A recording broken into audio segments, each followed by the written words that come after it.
Bonjour à tous, Guten Tag. Et bien cette fois ça y est, on y est à l'édition 2011 du Salon de Francfort. Alors on a beaucoup de choses à vous montrer. Ça se passe à l'intérieur juste derrière moi. Allez, on perd pas de temps, on y va immédiatement, suivez-moi.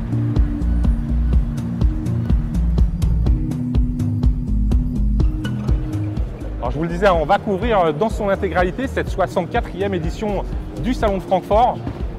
Cocorico, on va commencer par nos marques nationales. Alors il va y avoir Peugeot, Programme évidemment, Renault. Mais allez, on commence tout de suite ici sur le stand Citroën. Citroën qui présente ici à Francfort en première européenne sa nouvelle Citroën DS5. Mais également, vous le verrez sur nos images, un drôle de concept baptisé Tubic. Allez, on regarde tout de suite tout ça en images.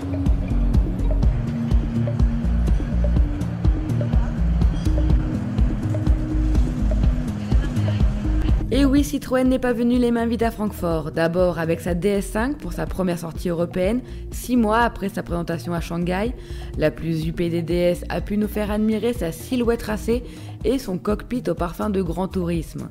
Mais ce n'est pas tout, Citroën a aussi dévoilé son concept Tubic. Sous la forme d'un hommage à ses fourgons de l'après-guerre, le constructeur nous livre sa vision du grand monospace haut de gamme du XXIe siècle. Vaste, modulable, confortable grâce à sa suspension hydractive et bien sûr écologique grâce à sa motorisation hybride diesel-électrique.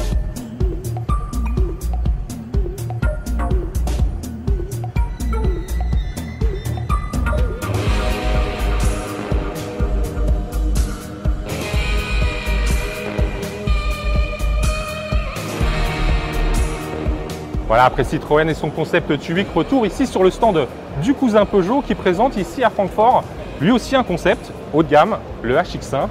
On l'a filmé pour vous.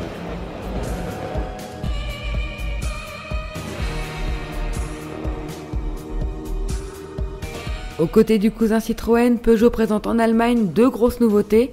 Et d'abord le RXH, l'interprétation crossover de la 508. 508 RXH bénéficie d'une architecture hybride qui effectivement permet d'associer le moteur électrique qui est placé sur l'essieu arrière à n'importe quelle motorisation thermique.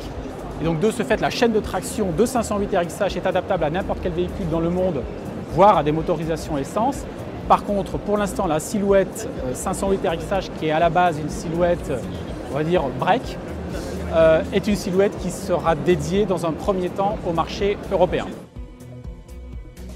La marque Lyon dévoile aussi le concept HX1, un véhicule haut de gamme à cheval sur plusieurs segments, peut-être alors le futur porte-drapeau du constructeur sochalien qui comblerait ainsi le trou laissé par la 607.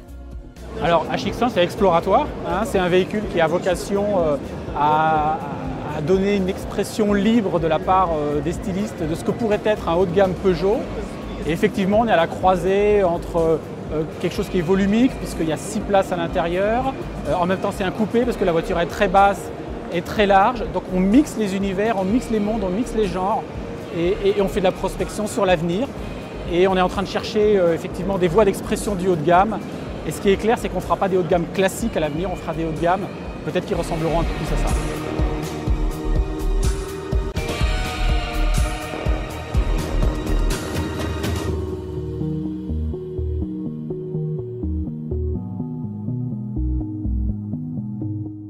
Voilà, après PSA, Peugeot, Citroën, retour ici sur le stand Renault pour notre journée consacrée aux véhicules français. Renault qui présente beaucoup de choses ici à Francfort, avec notamment une partie de son stand entièrement dédiée aux véhicules électriques, mais également un nouveau concept, le Frenzy Concept, et aussi forcément la très attendue Twingo restylée, profondément restylée. C'est ce qu'on va voir maintenant tout de suite en images.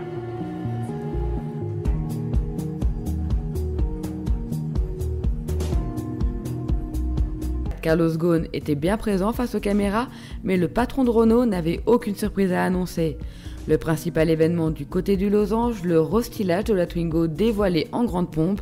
La petite citadine est la première Renault à arborer la nouvelle calandre qui marquera tous les futurs modèles. Outre cette Twingo New Look, il n'y a guère que l'amusant concept Frenzy pour étonner le visiteur. Utilitaire la semaine, le Frenzy prétend se transformer en véhicule familial le week-end, un principe identique à celui du Nissan Townpod présenté il y a déjà 1 an.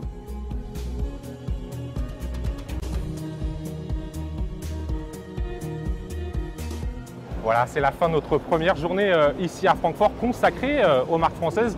Alors demain, venez nous rendre visite, hein, ça va être vraiment super sympa puisqu'on va s'intéresser aux constructeurs allemands. Et croyez-moi, ici à Francfort, ils jouent vraiment à domicile. Il va y avoir du lourd, Audi, Mercedes ou encore BMW et surtout Porsche et la Star 911. Allez, on se retrouve demain. Nous, on y sera. On espère que vous aussi. Salut, à demain. Ciao.